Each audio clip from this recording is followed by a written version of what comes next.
Hello there guys, thanks as always for passing by the channel, much appreciated. Hit that subscribe button if you guys are new. Don't forget as well, please, to like and share the videos. A big shout out to everyone who's been doing that so far. Happy Easter people, happy Easter Monday.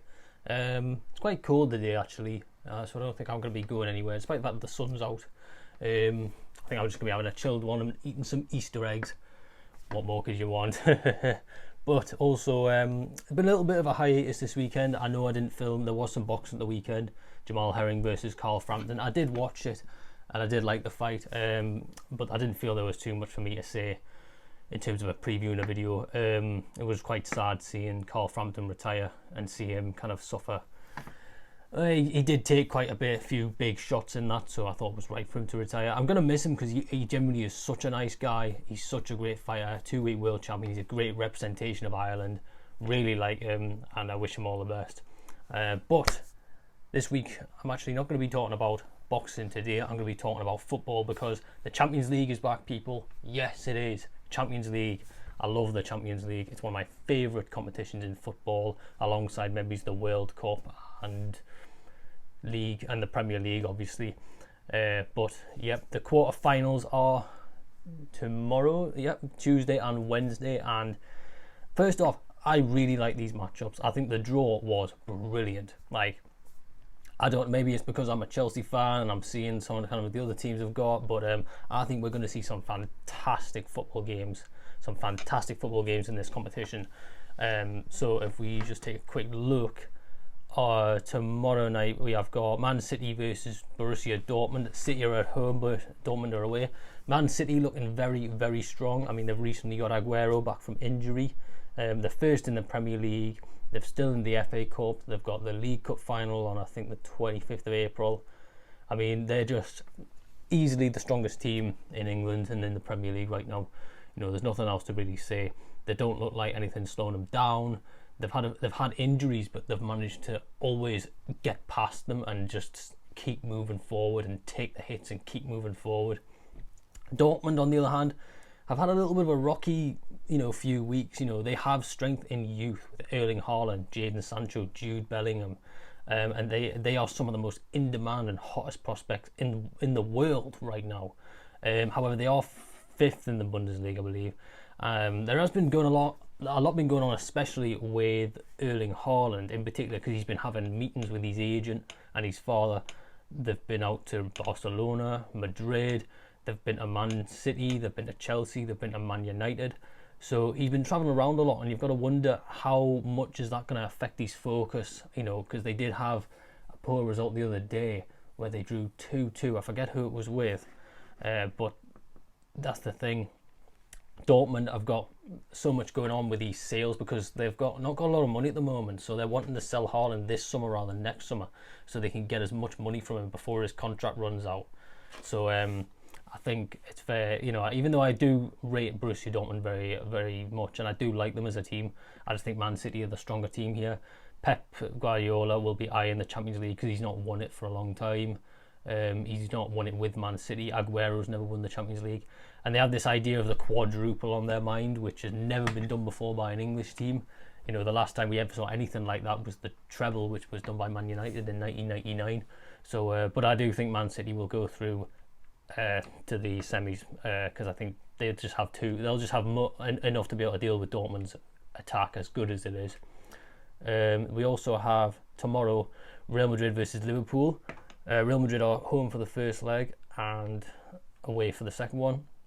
Madrid are currently second in La Liga, but I think Barcelona can overtake them if they get a win today. So they're second, maybe third. They're still in the top three in La Liga.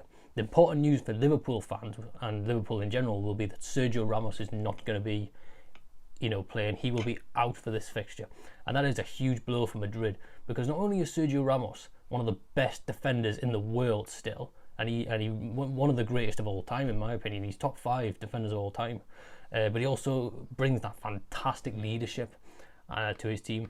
So they're not going to only be missing out on a great defender, but also their captain, who they look to for tactics and advice. So Liverpool, particularly Mo Salah, will be relieved that Ramos is out. Although Karim Benzema has been scoring quite a lot recently, It's been a funny one with Madrid because in many ways they've had a very poor season, but they seem to be coming back slowly. You know, like I said, they're still in the Champions League. Barcelona aren't. They're second in La Liga. Barcelona are, you know, kind of close by.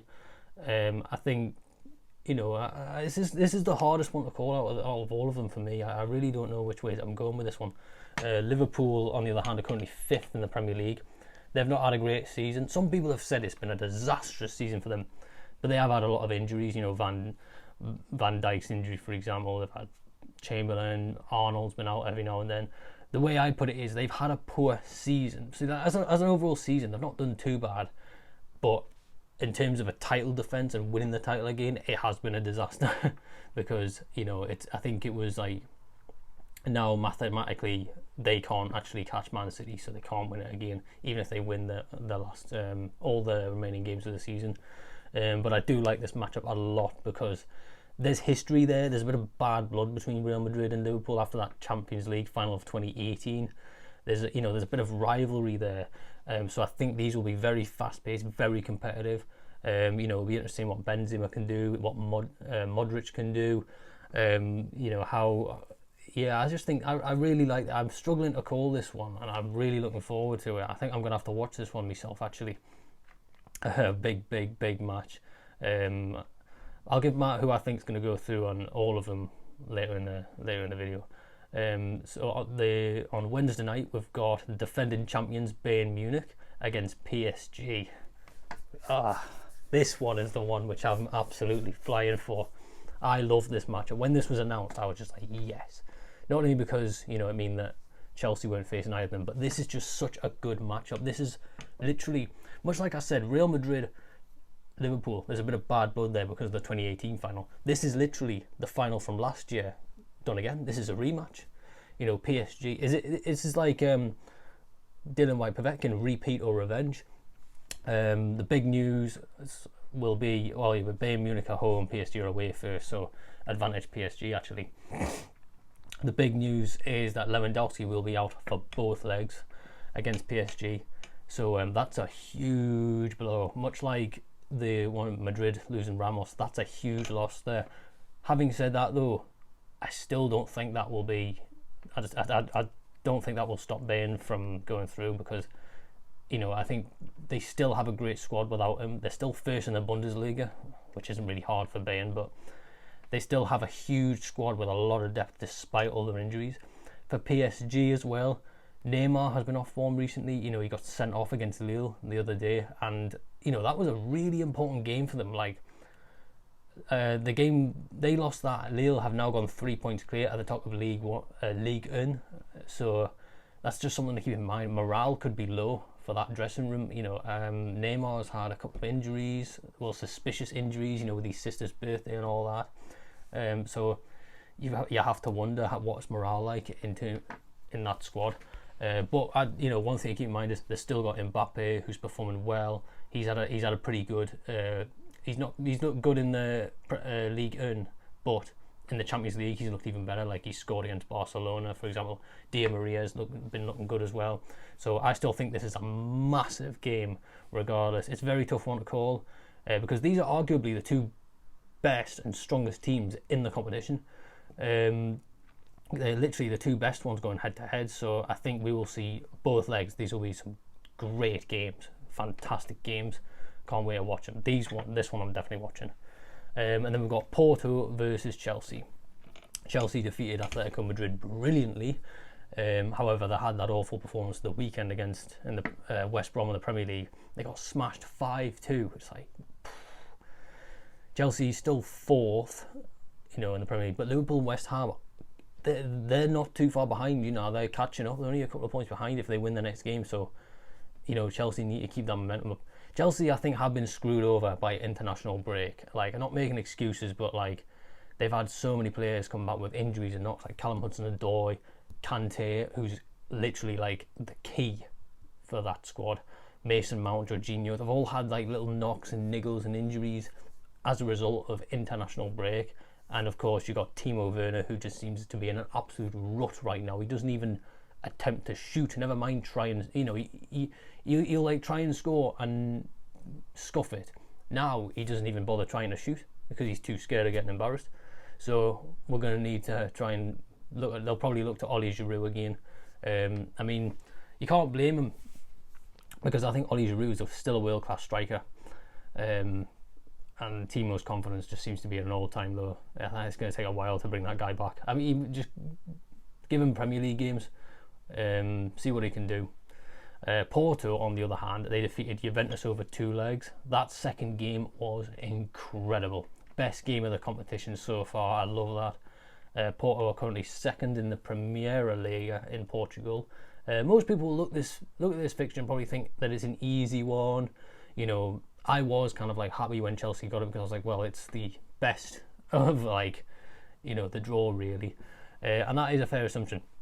However, I am not sleeping on Porto knocking Chelsea out, not at all, because I've seen it too many times before with Chelsea. And again, you know, the recent international break has messed with Chelsea's squad. Some cracks are beginning to show. Porto are not to be overlooked. Just remember who they beat to get here. And they still have Pepe in their squad, who put on an absolute masterclass against Juventus. Like one of the best individual defensive performers of all time. You know, and of course they've got Sergio Oliveira, who's been scoring well for them too. You know, so this match is by no means a foregone conclusion, not at all. The other interesting part of it is the fact that both legs are going to be played at Seville Stadium. You know, it's like, I'm guessing that's due to the travel ban, but that's a bit. The only thing for me which doesn't make any sense, that the away goal rule still stands. So like, even though they're both going to be in the same stadium, Chelsea are away the first time, but not the second time. I just don't really get that, why it stands. But you know, hopefully that will mean that Ollie Giroud can kind of do a similar performance on Porto as he did against Seville when they were there last time. So yeah, some great matches there. So who do I think will progress to the next round? I've already said I think Man City are going to get past Dortmund because I think their form has been so good recently. I think they have enough squad depth, especially in defence, to deal with Dortmund's attack. So I'm going Man City. For the Liverpool-Real Madrid game, it's such a tough one to call because despite the bad league form, Liverpool have performed better overall in the Champions League than they have in the Premier League. Maybe they just decided to focus on that because teams do that. Teams can literally say, right, we'll forget the league, we'll focus on Champions League, or opposite way around. If you look at Barcelona, for example, they've basically said, right, forget the Champions League, we'll just focus on La Liga. Real Madrid are another one which do that. You know, for like when they won the Champions League 3 years in a row, each season they were like, well, forget La Liga, Barcelona can win that, we'll just win the Champions League. Liverpool might be doing that this season. And Madrid, I don't really know where their heads are. Are they focusing on the league, the Spanish league, or are they going to focus on the Champions League? So with that in mind, I'm actually going to go Liverpool. To go through. Just think that they have a bit more knowledge on what they want to do. Their form's kind of coming back. We saw glimpses of it at the weekend. You know, I still think Madrid caused them problems. It wouldn't surprise me if Madrid go through as well, but I'm going to lean towards Liverpool. Bayern Munich, PSG, I'm going Bayern Munich because it's Bayern Munich. You know, need I say more? I know Lewandowski's out, which will give PSG some hope, but I think that people forget that they have got players like Leroy Sane, Alphonso Davies, David Alaba, Thomas Muller, and so much like Man City. I think that they can win through sheer squad depth alone. I just think Bayern Munich now, they are easily the best team, not just in the competition but in the world. So good luck to anyone who's facing them. Personally, I think they'll get it to the final. So I'm going Bayern Munich. And Chelsea versus Porto, I've got to go with Chelsea. I think this is because I think this is a competition that they've been wanting to progress in for a long time. Like Chelsea haven't even got this far to the quarterfinals since like 2015, and now we have a very beatable opponent in front of us. I think we're just going to really go for it and focus on that. I know Thomas Tuchel wants this trophy more than anything. You know, he got to the final last year with PSG and he lost, so it will be really interesting. I think he's going to focus on it. So yeah, Manchester City, Liverpool, Bayern Munich and Chelsea will be who I think is going to get the semi-final. So that's my thoughts on the Champions League. I'm really looking forward to it. I can't wait. just having football back after, because we had international break last week, and yeah, I really don't like international break at all. I know England did well, which is good to see, but you know, I'll watch them play when the Euros are on in the summer. So just leave it now.